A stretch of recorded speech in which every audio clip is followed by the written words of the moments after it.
This is Paul Nobles from Eat to Perform, and I am once again here with my trusty cohort, Becky Avara. Becky is the lead coach for Eat to Perform, and she is the person that most people go for all the answers, most of the coaches and things of this nature. And then very occasionally they'll ask for my advice, but at this point, Becky rarely has to do that. So Becky, you want to say hi to everyone?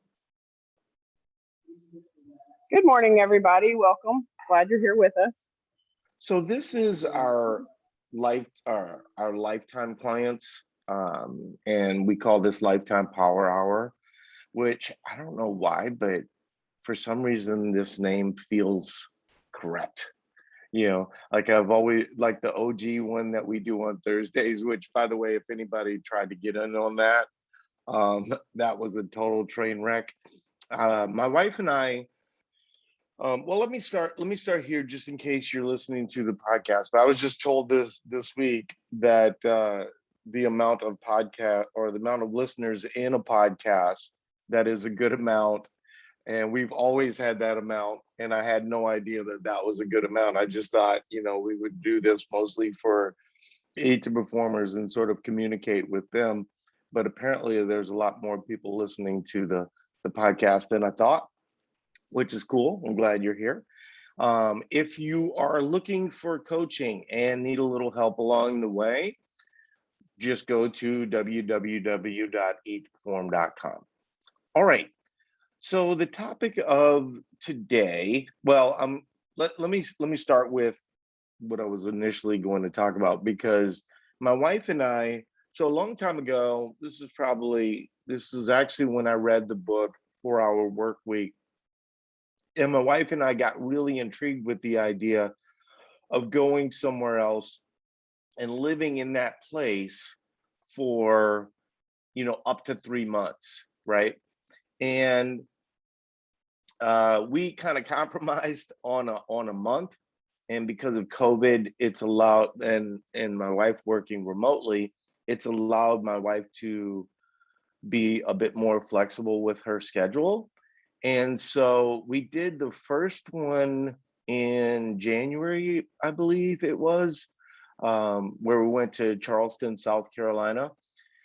Charleston, South Carolina might be great, but our experience was awful. It rained virtually every single day, which was awful. And then, we were right in the midst of COVID, and we had a very aging dog who has now passed on. So there was not a lot of great experiences that we had from Charleston. Certainly there were some fun things. My wife and I, we ran most days, so we were probably going to try and keep that in the mix. But we drove basically from Minnesota to Ojai, California. Ojai is just northeast of Los Angeles, and it's like this little valley. And as we were driving into the valley, if you're not from here or haven't been here, this time of year, it's very, very dusty and very, very deserty, of course, right? It's in the middle of a desert. So you come down this mountain, and you kind of come through a almost like a big cloud of dust. And as you come out of the cloud of dust, you can look down to the Ojai Valley, and it's just nothing but green and awesome. And so we're really super excited to be here. We're going to be here for a month. But one of the reasons why we chose here, we were looking at the Pacific Northwest, which is a favorite place of ours, because it's a place that we kind of equate with serenity. And so serenity was really the goal this time. The last time in Charleston is actually a lot busier than you might think. So as an example, it was very difficult for us to ride our bikes around Charleston. It can be done, but it was difficult. There was just a pace that was a little faster than we were looking for. So that's what sort of led us to Ojai. My wife listens to a podcast that I've listened to a few times, and I do kind of like, though I really, some of their subtle messages related to food I don't love, but it's called Happier in Hollywood, and it's about these two showrunners that basically make movie or TV programs, and they're the showrunners for the new show Fantasy Island, but they were also writers on The Wire, which is hilarious because if you've ever listened to this podcast, it's these two women originally from like Omaha, Nebraska, and the thought that they would, be writers on The Wire, which is, probably one of the 20 best series, on television in the last, or 10 to 15 in the last 20 years. So it's kind of interesting to know that they were the writers on that show, because it's very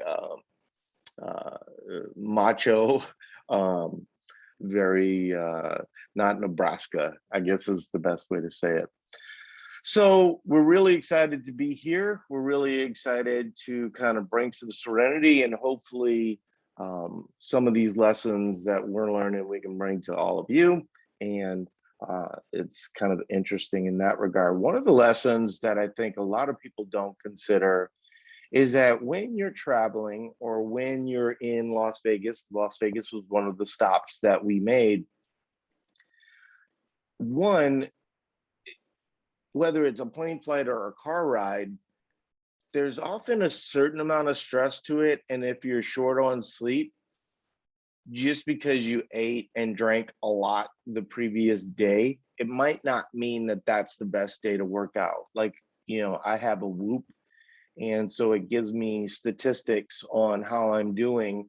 And the majority of the days, I'm a strong yellow, but the good majority, I'm green. And I was red as we pulled into Las Vegas. And I think a lot of people in that moment would feel pressure to be in the gym or whatever. And it's probably best to get sleep. I mean, think about why you're on vacation or why you're enjoying something. The good majority of the time, you want to be a little bit more relaxed. And I like working out on vacation also, but I'm not trying to earn food. I'm trying to get better at exercise. And so kind of keep that in mind, that especially like the first day as your body's getting adjusted, it might be a good day to allow for a good recovery day after that, right? So keep that in mind. Okay, so the topic of the day, and I would like all of you to get questions in early and often. This is not a huge question and answer one, but we always kind of save some room at the end. We usually get better questions for this one because either, all of you have been Eat the Performers for a very long time, you're lifetime clients. I should probably explain what lifetime clients are. So once you've been an Eat the Performer for a while, we do have a lifetime membership that we offer to the people that have tried it, know that they like it, know that it's a good home. It's just basically a core tenet of who we are, is that we want to be an answer for people for their whole life, right? And so if you look at everyone, whether you're seeing this on the podcast or something of this nature or on YouTube, what you're going to see is all these people that don't pay as memberships anymore.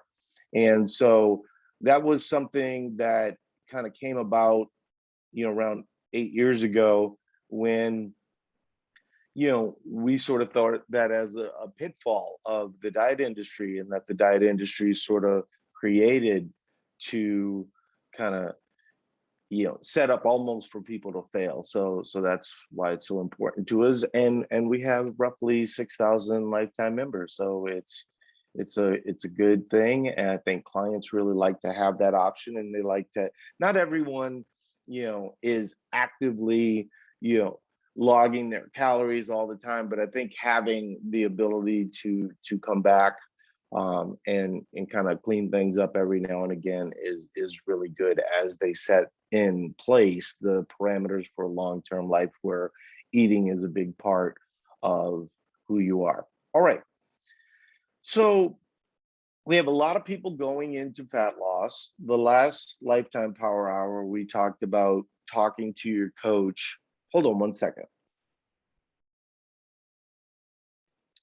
Just needed to get a cough out.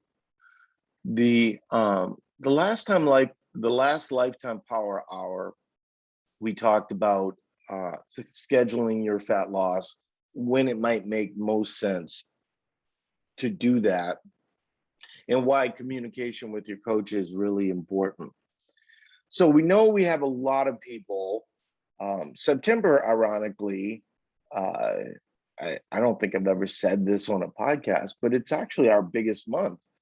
I think part of that is because, we go into it knowing that a lot of people are trying to clean things up after the summer, but also we don't really stop trying, so sometimes we'll have really good months. Like July is weirdly a very good month for us and always has been, but September is our best month by far. And so we know that a lot of people are going to try and manage their weight once they do that. And so I wanted to, here it is, April or August 28th, and a lot of people are starting on the 7th. So hopefully those people listen to this podcast, because one of the mistakes that I see as people are heading into fat loss, so I don't have a lot of clients anymore, but there are some legacy clients that I still work with. And there was someone that I started to work with, and before she went into fat loss, she kind of did a run up into fat loss, meaning that she sort of enjoyed things outside of her macros. And as a coach, I'm like not trying to throw out guilt and things of this nature, because she's on vacation and trying to have a good time and all these different things, but she kind of let it go a little bit too much, right? And later in the week, I heard from her, and one of the things that she said was that she was a little frustrated that her weight had stalled. Now, the problem with her weight stalling is that she's doing fine, right? In terms of fat loss and things of this nature, she's down 5 to 6 pounds. We're only, 4 weeks in. So, we should be fine. But in her head, her weight is the weight where she wanted to be going into fat loss, rather than the actual weight that she was when she went into fat loss, right? And so you start to see people eating a lot of energy dense foods. I think it's great to come off vacation, but if you come off vacation and you're drinking every single day and you're not conscious of food, and then you come back 5 to 6 pounds up, we got to get through those 5 to 6 pounds just to get back to normal. And then a lot of people go, well, just isn't that just water weight? Well, yes, it is mostly water weight. It's also mostly water weight if you had been mindful, right? And so if what we consistently see is that if the goal is to lose 10 to 15 pounds and you come into fat loss, with that last week where you just kind of let things go, it sometimes takes 2 to 3 weeks to get through that part, right?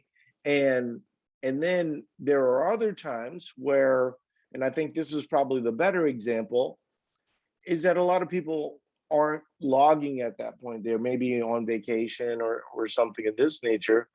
Well, what's going to happen on vacation? I mean, you're going to have a blowout day, and then you're going to have an all salad day, and then, another blowout day, and then maybe 2 all salad days. Or maybe you'd heard about, a podcast from Eat to Inform on fasting. And so you tried that, right? And so the normal scenario where your metabolism is sort of rolling and get going, isn't happening. And so, if you were over consuming all 7 days, maybe you'd be fine, but that's not the way most of us do it, right? We stay mindful most of the time. And so I think that that's just something to sort of keep in mind, that, as close to the plan as you can possibly be going into fat loss and coming out of fat loss. You really want to flex that flexibility muscle when you're in PR, not around fat loss. And, the main point of this is really just to make people conscious that, going into fat loss, you don't want to just run up, gain, 5 to 7 pounds. I will say, the worst kept secret in weight gain, weight loss, all this other type of stuff is that it's typically not ice cream. It's typically not, enchiladas, right? Almost always it's alcohol related. And so, if you do something and alcohol is part of that mix, and you bring that into a fat loss, it's going to take a while for your body to figure out what's going on and why. So kind of keep that in mind. And if anybody has any questions about this specifically or whatever, feel free to pop those into chat. Also, for the people that have come in a little bit late, once again, let's stick with the chat for questions. Does look like we have a few questions, but I'm going to let Becky try and fill in the gaps that maybe I didn't consider, as the person that literally oversees thousands of accounts a day. She might have some thoughts. So Becky, take it away. Well, I mean, just kind of what you're saying as far as the people that are going wild right before and things like that, then yeah, it can be a little bit frustrating versus if you think about it and consistency is always the biggest thing that we talk to everyone about. And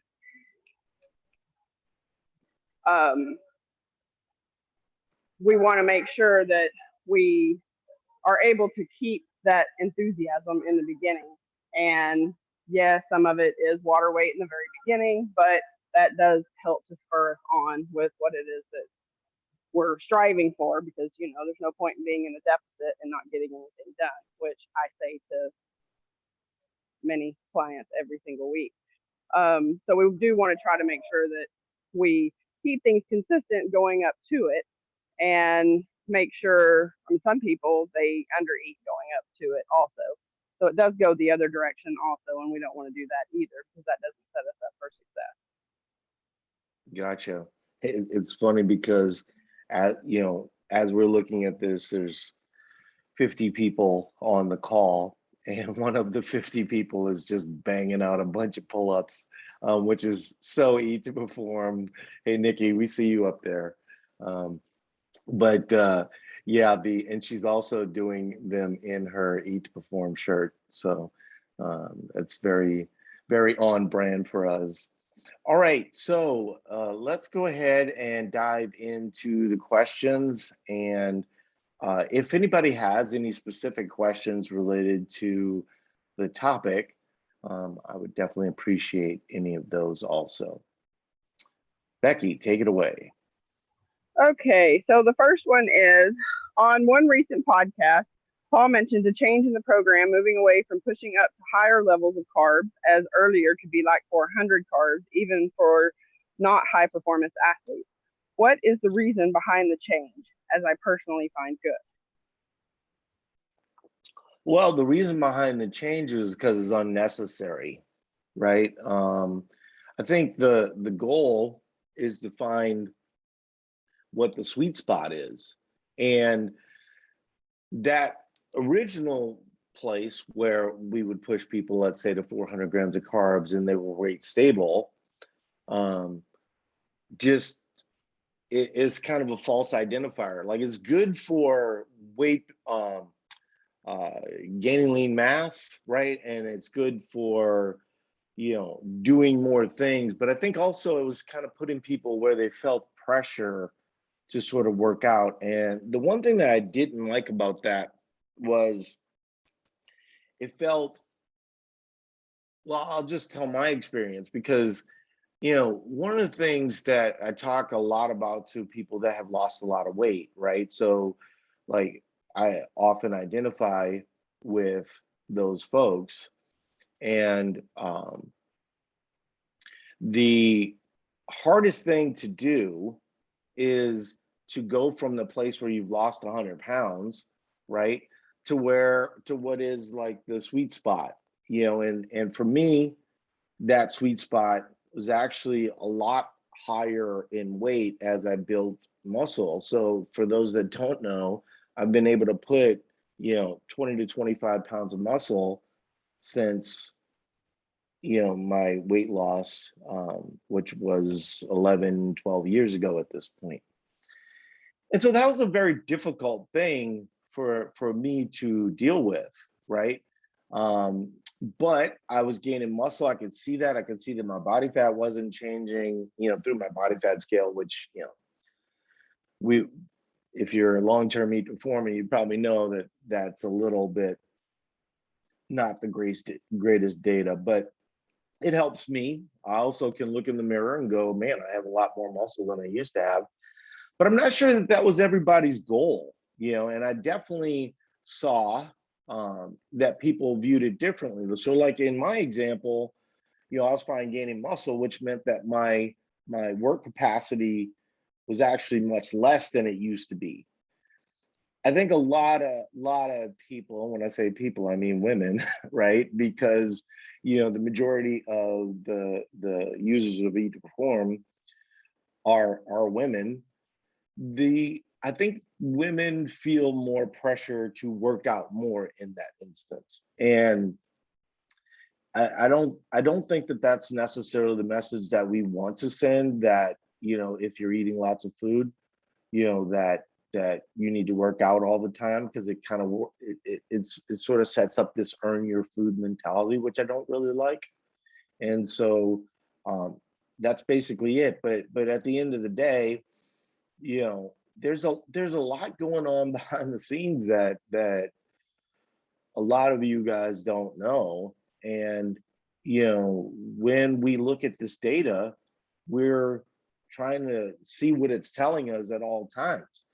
And eventually, I think machines will tell us where the sweet spots are, and send messages through the out the app of why this is, and what it could be doing, and do you want to go in that direction, right? So these are all the visions that we have, and as long as we're growing, we can kind of see those visions come true. The problem that Becky has and I have is like, do we want to be that, right? And I'm not sure we do. I like, we have roughly 10, 11,000 active clients.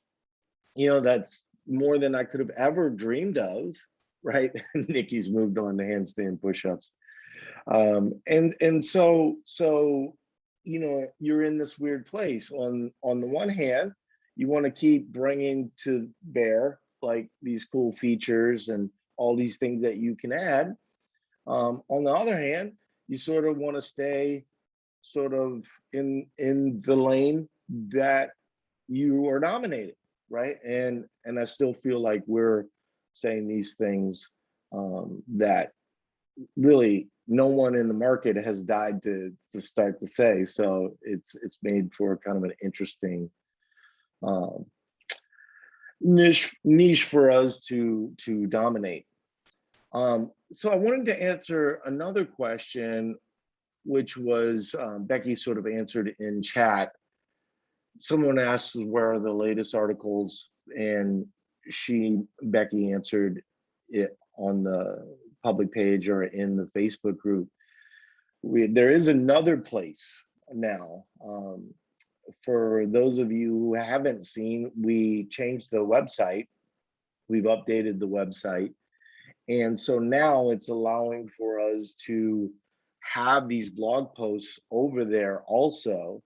So if you just scroll down to the bottom, there's a blog link, and you'll start to see these newer blogs or the things that we're writing. As an example, tomorrow I have one coming out on fasting, and I'm sure that gives Becky chills, because whenever we talk about something like fasting, all of a sudden everyone wants to fast, even though the point of the article is that, to get the best out of fasting, you shouldn't be fasting the good majority of the time. That's not what people hear. What they hear is Paul's open to fasting, and if you've known me for the last 10, 11 years, I'm open to fasting. I just view it as a management tool. The problem is when you start talking to fasting people, they want to view it as magic. It's not magic, right? So as an example, if I drink a protein shake in the morning to preserve my muscle, a lot of fasting people go, well, you broke your fast, right? Which is irrelevant, right? Because it's not the fasting doing the magic, it's the calories, right? And if, as an example, you are more insulin sensitive in those moments and you drink a protein shake, your body's going to actually use that protein better than if it hadn't. Now, on the whole, your body's going to figure it all out, right?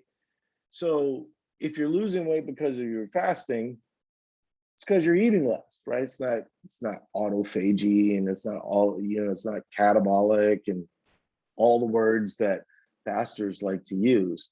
And so definitely look for that blog link at the bottom of the page. And we definitely needed to grow out of that website. There's still fragments of it that are still left and out there, but we're getting closer to having that available. So we're really, really excited about that change and a lot of the changes that are coming in the next year. Kind of speaking to that, I feel like I know this is a podcast, and more than just you are going to hear it. But, there was a time where I would openly talk about all the things that were coming for Eat to Perform. And it was an exciting time because all of it was new. But now, it's a little bit harder to talk about, things that are coming because it becomes the expectation. And then there's always kind of like these things that come up, and it's like, well, if MyFitnessPal makes a change and then we have to work on fixing that, then all the new exciting stuff that I talked about, has to be pushed back. And I'm just telling everyone, you're going to see something come out real soon here that's going to be really exciting. But there's so much stuff going on behind the scenes. I think I've talked about it before, but we've grown at an exponential rate in the last 2.5 years, and that growth is allowing for just a lot of cool stuff. That is my ultimate vision for Eat to Perform. My ultimate vision of Eat to Perform is really, food as an ally, and sort of the best way to say it is like the Disneyland of fat loss, right? Where, you're having like a lot of cool stuff happening. And I think the biggest problem with like the diet industry and diet culture is that they're trying to keep food out of the mix. And I don't believe it needs to happen that way, as all of you, of course, know. All right, Becky, I'm seeing a few other questions. Yes. Going into a fat loss cycle in a couple of weeks, 1, any advice on prep for that? And 2, during fat loss, what's your recommendation on lifting versus lifts and frequency of each? So we did talk a little bit about this in the podcast that that got messed up the other day. But I think the big thing as you're going into fat loss, this is what always happens to me, even if I do plan the day before, which I do. The little tricks happen, right? So like, a lot of times I'll forget that popcorn, even though it's not my favorite snack, it's the one that can kind of keep me, you know, full more than some other foods at similar calories. So a lot of those little changes, because there's foods that you would like to eat and then you can fit them in, and then you start to realize, oh, I saved all these calories so I could have my yogurt with granola and honey. But then once you eat that, it doesn't fill you up. And so you wake up at 4 o'clock in the morning because you're getting like hunger pangs or whatever, right? So I think allowing yourself to like change and add things to the mix should happen all throughout fat loss. In terms of lifting, yes, you 100% want to keep lifting. The issue with lifting though is it is going to hurt your weight loss, but it's not going to hurt your fat loss. And that's the goal. And so a lot of times people start to get a little frustrating. So best way to describe it is what I call like the CrossFit 10. So what happens with CrossFit is someone joins a CrossFit gym and they're like, I've been trying to lose weight and, I'm eating less. And so they go to CrossFit. One, they find they're a lot hungrier because they're doing a lot more work. And so maybe they have to, eat a little bit more food, and maybe they're not keeping track of their macros the way that they normally might. And they hold on to muscle and even sometimes gain muscle. I've seen people, this is why I call it the CrossFit 10, is because I've seen people gain up to 10 pounds of muscle in the first 6 months of CrossFit. And then they'll get really frustrated that they're not losing weight. Some people even get frustrated at how their body's starting to look because they look more muscular and they were trying to look more lean. And I don't really have skin in that game. But what I find is that as people put in hard work, when that hard work starts showing up in the mirror, usually there's a certain amount of pride in that, no matter what you wanted. Unless, of course, you might not have a healthy relationship with the mirror, and so that can be something that can be fixed. Also, if you're under eating and doing all this work, not feeding it appropriately, your relationship with food's going to be a little tricky. But I'm a fan of keeping the lifting almost all the way to about the last week. Now, some people might need to modify down. I think that's overdone. I think honestly, most people, as long as you're getting in good sleep, you'll be fine. But is it uncomfortable when you're eating less outside of what you're normally used to? Yes, it is, of course, right? But if you can stick to your normal routine, even though it sucks a little bit less, you'll hold on to more muscle. Great example of this, we should feature her a lot on the main page, is Amanda. Amanda recently went through fat loss and not a lot of weight loss. And she's one of the 4 to 5 clients that I still have where, her leaning out just looks different than just losing weight. I mean, if we wanted to just lose weight, we could lose weight, but she's 6-packed up or whatever, and there was not a lot of weight loss in that regard, but there was a lot of recomposition that happened. And so it sort of depends on how lean you are.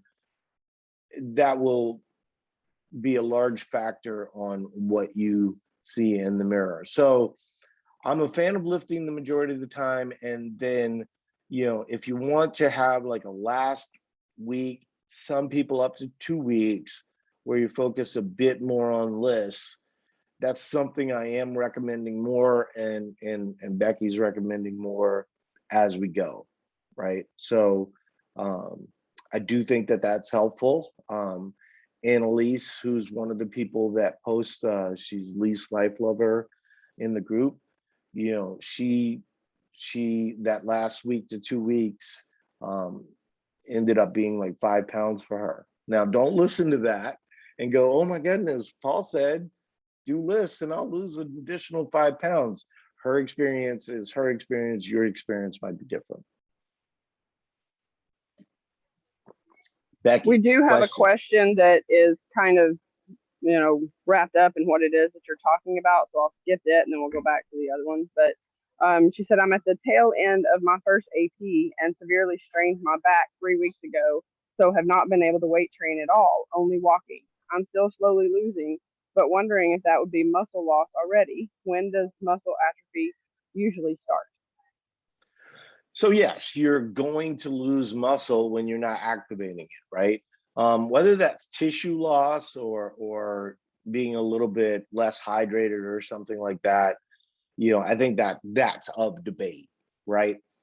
But the biggest mistake that people make is that, and this is the long-term effect, and like I said, I said this on a recent podcast, we are willing to lose clients over this, because the science is very clear. If you're trying to heal an injury, more food is going to be better for that, right?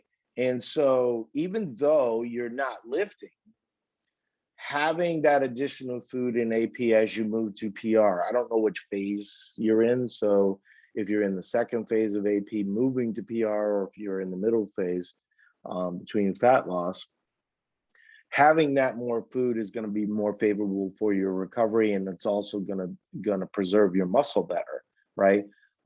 Biggest problem with losing muscle, and you'll see a lot of other diet programs talk about this, that you're not going to lose a lot of muscle in a diet phase, which is true, that if you're talking about a 6-week cycle and then AP and then another 6-week cycle, you're not going to lose a lot of muscle.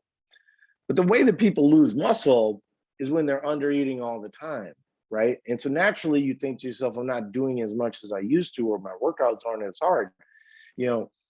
Talked about this on a recent podcast of how the rhythm that we have for macros, why that came about.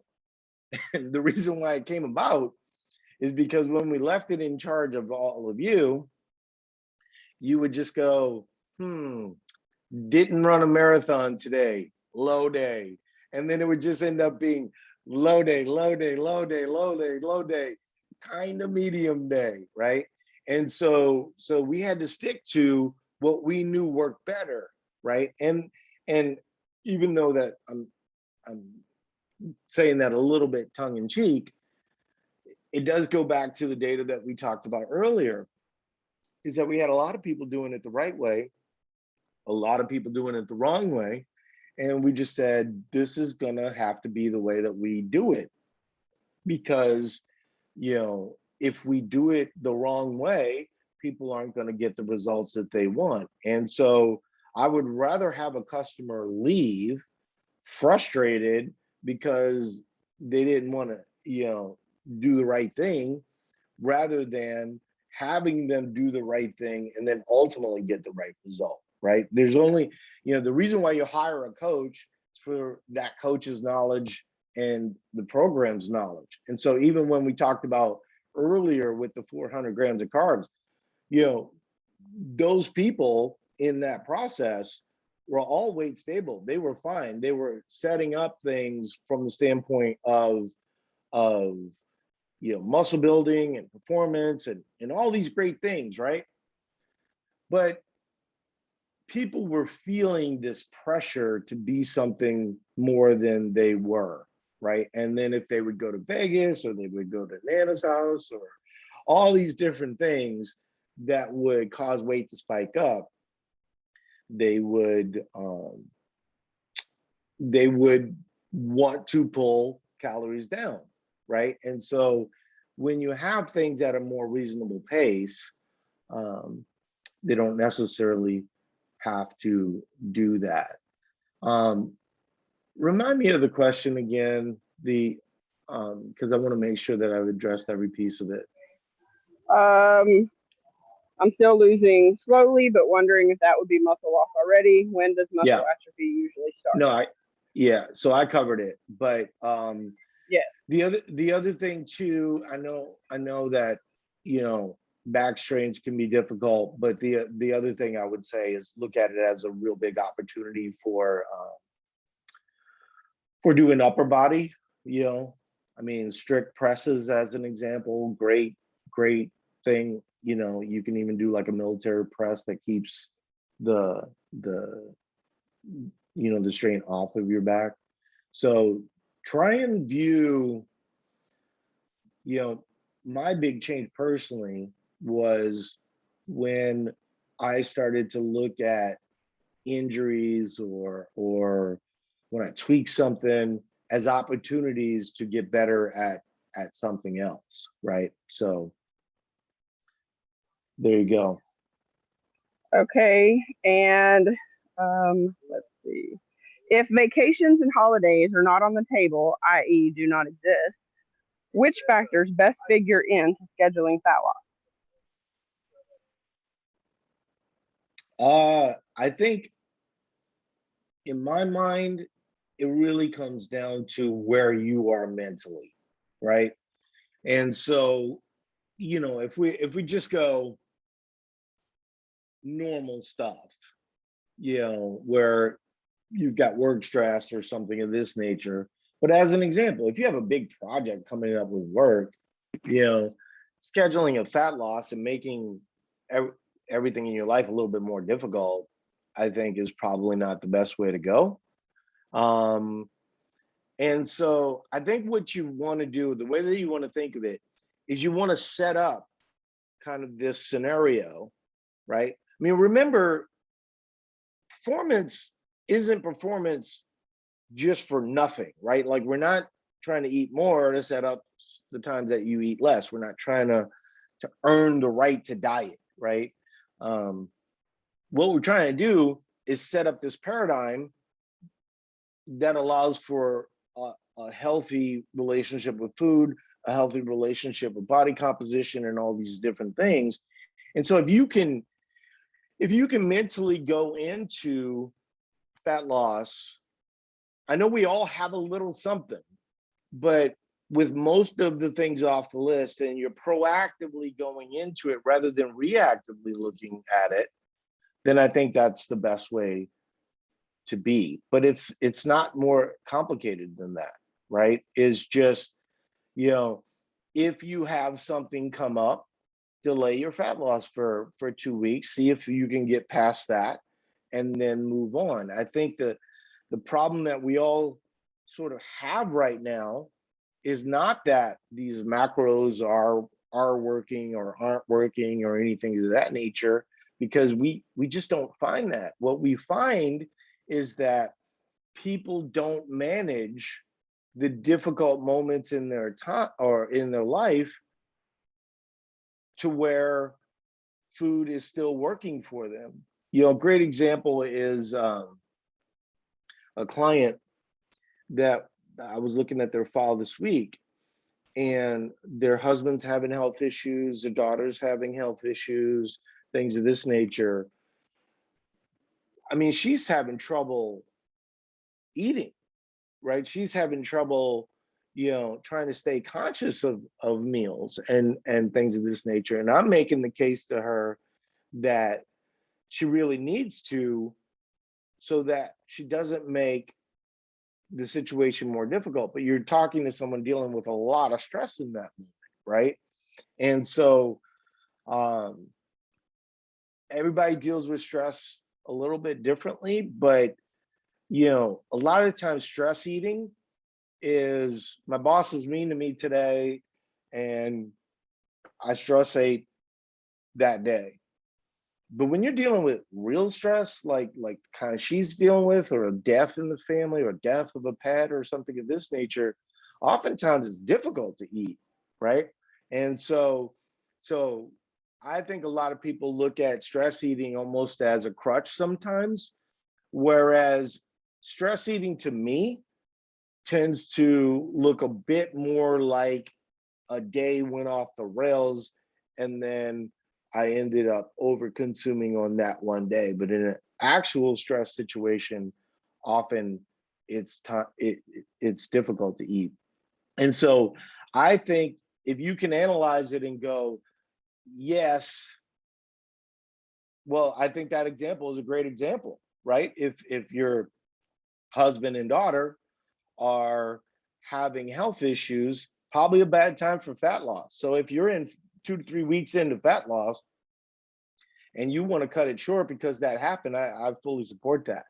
Now, if you can, go the last 3 weeks, that probably makes sense also. But I would say the good majority of people would probably be best off just stopping in that moment. So I think as long as you don't have anything, too pressing, you're fine. I think that was pretty much it for the question. Okay. So yeah, like I said, this is going to be, it's interesting because, I think for a lot of you who've been through various performance cycles and things of this nature, and even some people that bought Lifetime, but, they hadn't hit performance at that point, so they really didn't know what that was going to be like. Once you sort of get out of that 3-month cycle of fat loss, that's when the eat to perform part really happens. Like, if you think about it, that's when everything kind of gets a little challenging. I know that, we all think we like food, but what we like is pizza on date night with wine.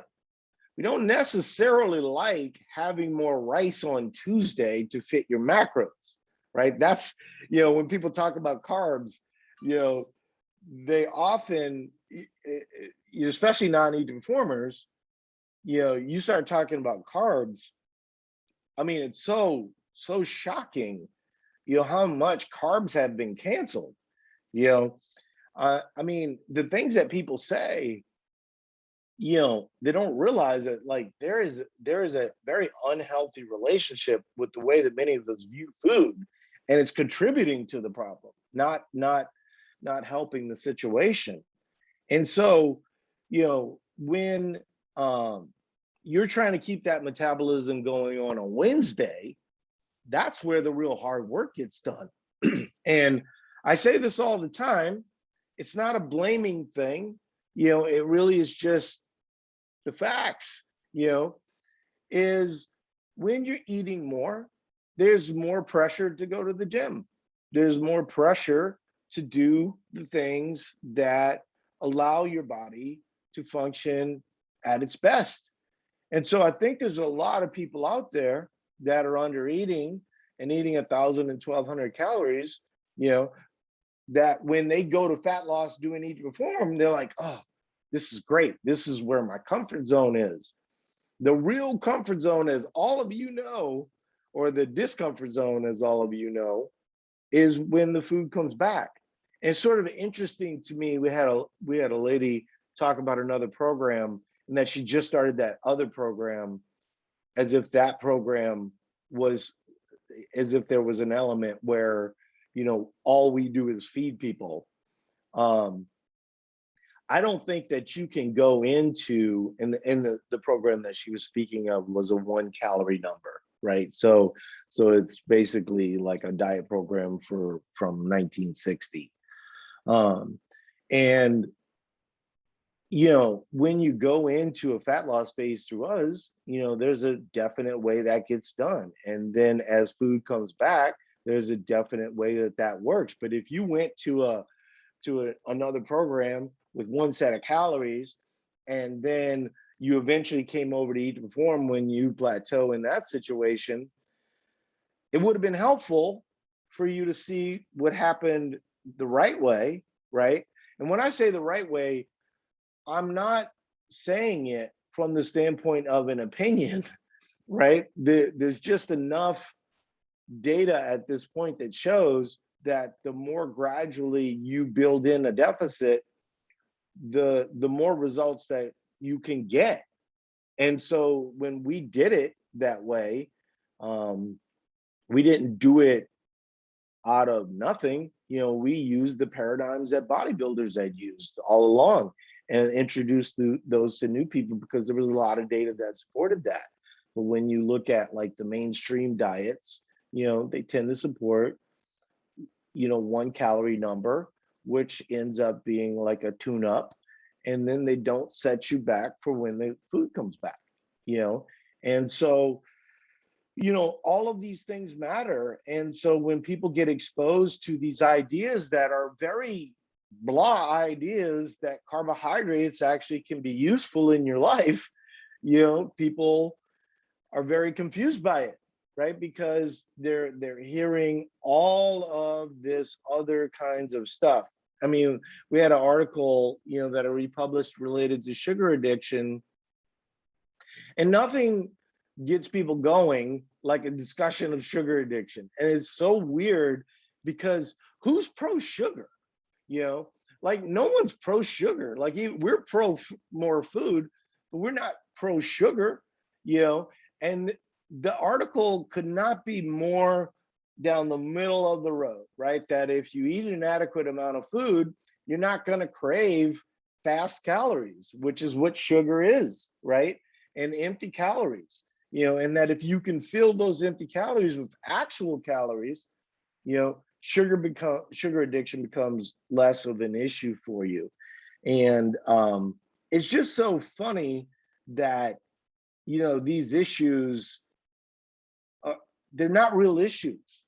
Like they're not really dealing with the actual problems that people have. I mean, one of the things that, you know, we put out a graph of someone that was 400 pounds and he's down 60 pounds in, I can't remember the exact time frame, but I know it was 2.5 pounds a week. And so you can do the math on that. And right now his food is normalizing, so he'll probably stay, you know, right around there and lose a little bit of weight. You know, we put that out, pretty amazing story. 15 likes, 2 comments. Then we put out a picture of Stephanie to talk to a coach, because Stephanie's one of the coaches that you talk to. And then you start to get comments like, you know, why are there no pictures of normal people? You know, this might surprise people, but a person that's trying to lose, let's say 50 pounds, isn't exactly dying to show you how they lost the 20 to 30. They're still focused on the 20 more that they have to lose, right? And so we do show a good amount of body diversity in that regard on IG, but Facebook works different. And so as a business, you have to kind of focus on what that business is. We do still try to focus on body diversity. It's something that is very important to me personally, but you have to use the channels the way that they want to be used. And it's so disappointing to me that the majority of the people that we work with are lean people. I mean, it's a great testament that we can take people that are already in shape and then, you know, take them the rest of the way. Or if somebody has lost a lot of weight, but then they plateau, we can get the needle moving the rest of the way. That to me is the thing that should be interesting. But the problem is that the good majority of people with a lot of weight to lose, much like myself, for the long time chase these quicker, faster, easier solutions. And when you look at somebody who's lost 60 pounds from 400 pounds, you can see an easy path where this person's going to end up being under 300 pounds, eating flexibly, eating normally, the good majority of the time, and then only occasionally pulling calories down. And for some reason, and I was there, so I get it, and I understand the want, but it's almost like people want to be punished, right?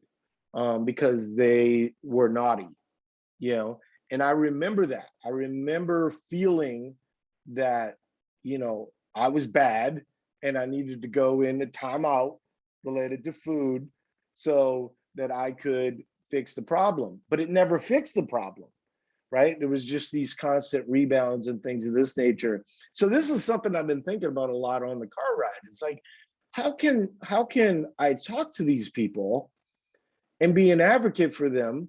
Because what I see is like a lot of other programs similar to us, they make fun of like keto and fasting and a lot of these things. And all that really does, in my view, is speak to the people that believe what you believe, right? And so if you're an advocate for flexible eating, you know, a lot of people are going to like that. But the people that you're offending in that process, of course, you know, are also in comments. And so that works really well with social media. But I don't think that, you know, those people are convincing the people that were going to try keto or fasting as an example. And so that's why I like to have those kinds of messages that you can do these things reasonable. You know, I think most of you know this by now, that the low days are low carb days, right? But if you talk to a low carber, they would go, any day over 30 grams is going to kick me out of ketosis. And ketosis doesn't matter at all as it relates to fat loss, right? Now, in terms of a calorie deficit, certainly it can be helpful, right? But there's just all this kind of woohoo madness out there, and it's just hard to stand out. And it's something that matters a lot to me because I was that person.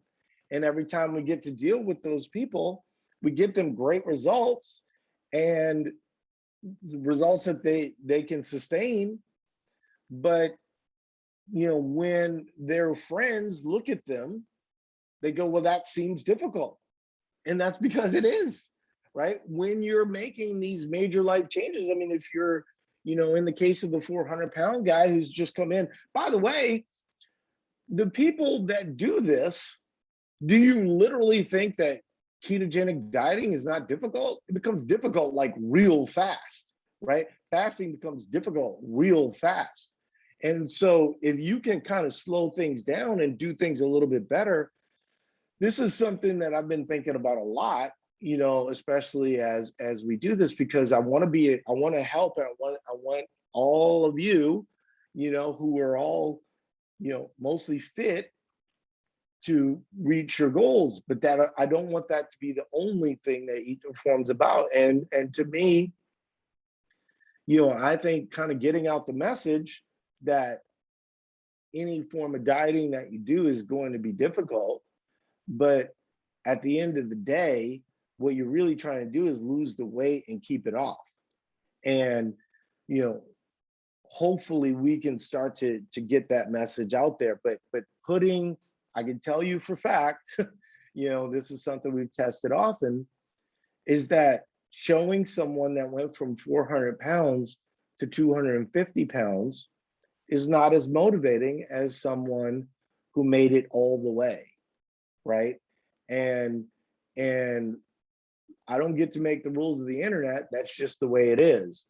But the question is how do you get to that place where you're affecting more people? Because the tendency for a lot of people, and it's a tendency for me, you know, I started walking, you know, I mean, I lift weights now, but I didn't start lifting weights And the same thing with you know, any kind of food intervention, right? The natural tendency is going to go to the easiest thing rather than the thing that's going to allow for the long term. And I'm supportive of that. I think that wherever you're going to start, let's start there. But hopefully what we can do is figure out a way to be a little bit more inclusive in terms of that messaging, and hopefully all of you can help us in that regard, because you know, it's something that I think that we as a company, it matters to us, right? I mean, I was looking at a competitor, and that competitor, I mean, you would think everyone started with them with a 4-pack and then eventually got an 8-pack. And that's not how most dieting goes, right? Like most dieting is, it takes a while for people to figure that out. So if you go to our Instagram, you'll see examples of that people are starting in a certain place and then they move to a certain place 30 days, and then 2 years later, they look like they ultimately wanted to look, or the pictures that most other places are showing. And so, you know, a lot of times if somebody sees us and it's the first time they've ever seen us, they might think, well, these people are just like those people, and we're not, right? And so it does, you know, I mean, I think the other thing too, that's part of that discussion is that, you know, people will say, bring up the words diet culture. And I don't understand how you can bring up the word diet culture when in the post, we're talking about the person's eating 3,000 calories, right? And so like if you're a person and you're struggling with weight loss and you've tried everything out there, but what you haven't tried is normalizing food, but you're seeing this picture and you're not reading the caption on the picture, that's very difficult for me to deal with. I mean, I want to have those discussions with people. I don't want to be the people making fun of these other scenarios. What I want to do is have real conversations with people about how a balanced approach is actually better, where the specifics matter. And I really hope for all of you who've been with us for many years at a time, we can really start to get those messages out. But I know that when they see you, a lot of times they see someone that works out a lot.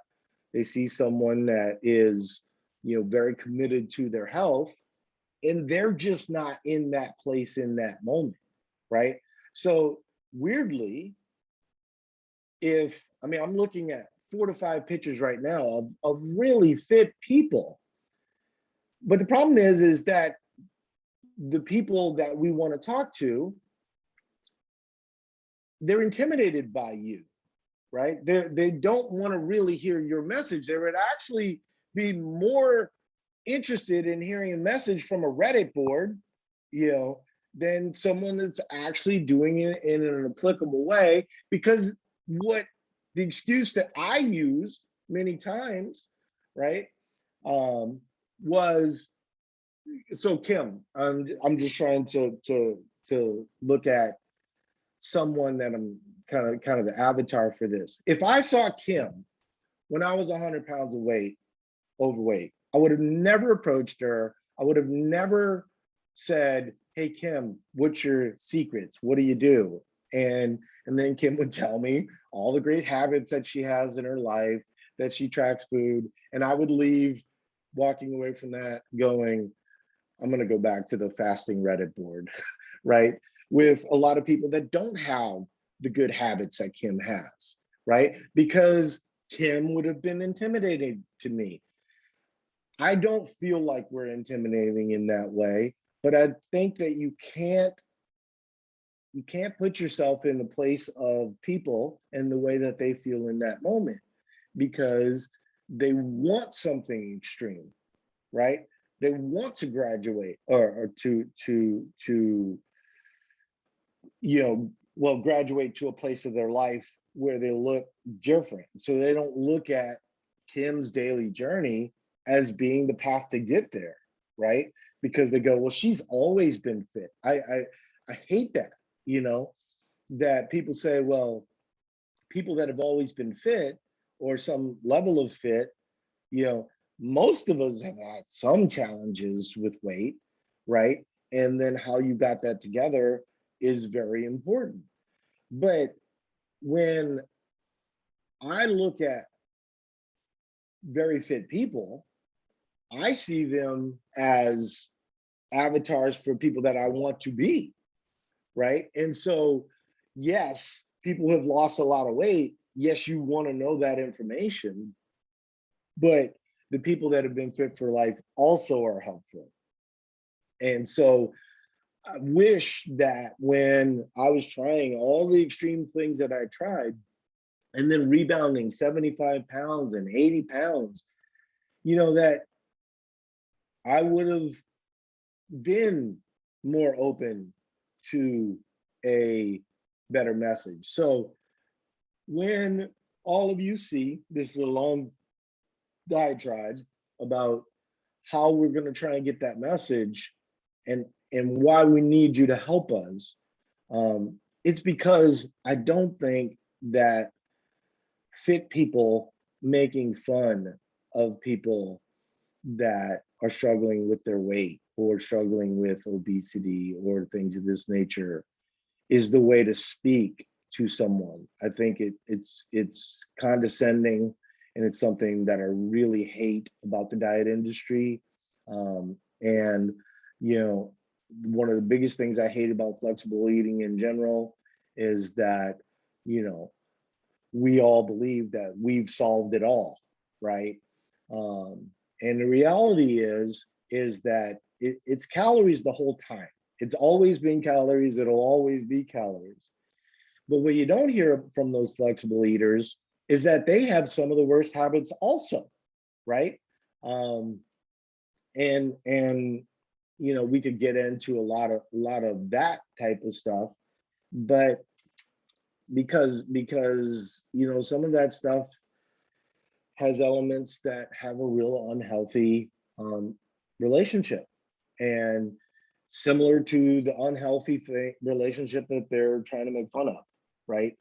And so hopefully we can find a good balance there and allow for more of those discussions so we can have more people coming in where we can take them on that lifetime journey of just being better. But impatience always matters, you know, and you know, for the guy that's 400 pounds who's lost 60 pounds and you know, his food is normalizing, he might have a friend that's lost 100 pounds. Or and on the internet, we all have some kind of friend, right? Or some circle. And you know, the want to do that is strong. And you know, it's that daily internal fight that we always have of doing the right thing compared to doing the shortcut. And so it's a difficult battle. It really is. But I think all of you are great examples. And I think that the one thing that I wish people were a little bit more understanding of is that fit people are not your enemy, right? Like I wish I knew that when I was starting out. That fit people were not my enemy. That was just a level that I hadn't attained at that point. And so that those people could then be an ally. Though I'm not sure that as fit people, we're always the best in getting that message across. I think we do. And I think many of you should feel really good about, you know, what you've attained as a fit person, as having good habits in your life and all these other types of things. And I just see like this friction between people who aren't fit yet and fit people, because fit people in general are kind of causing that so that their social media presence is better. And I want to kind of bridge that gap, because I think that most of you, especially in, you know, all of course, see this in the community, that, you know, you're great examples for those folks that want to go farther. And then they'll ask questions of, has anyone lost 100 pounds? And it's like, yeah, I have. I started this program, you know, but I started this program and I needed help along the way. I hired every PhD that would talk to me. You know, this was a process that took a while, you know, and not everyone is down for that in the beginning. We don't get a lot of people going, you know, who's my first diet? Eat to Perform. Eat to Perform is usually like the 15th diet, right? And I want to get to a place where Eat to Perform is the first diet. So then we don't have to deal with all of these, you know, negatives as it relates to the extremes that people are put themselves through, right? And so hopefully that's what we see, because there's just so many things behind the scenes that we'd love to tell everybody about, but you know, a lot of them come down to just taking time. And I can tell you there's going to be a real strong movement towards speaking to those people in a casual way. All right, so sorry for the long diatribe at the end there, but I really feel like many of you are great advocates for that message. And if someone's listening to this and they're, you know, Sorry, I lost my headphone there. If you're struggling, you know, we're a really good home for you, even though we have a lot of fit people. So I appreciate everybody listening, and we'll talk to you later. Bye now.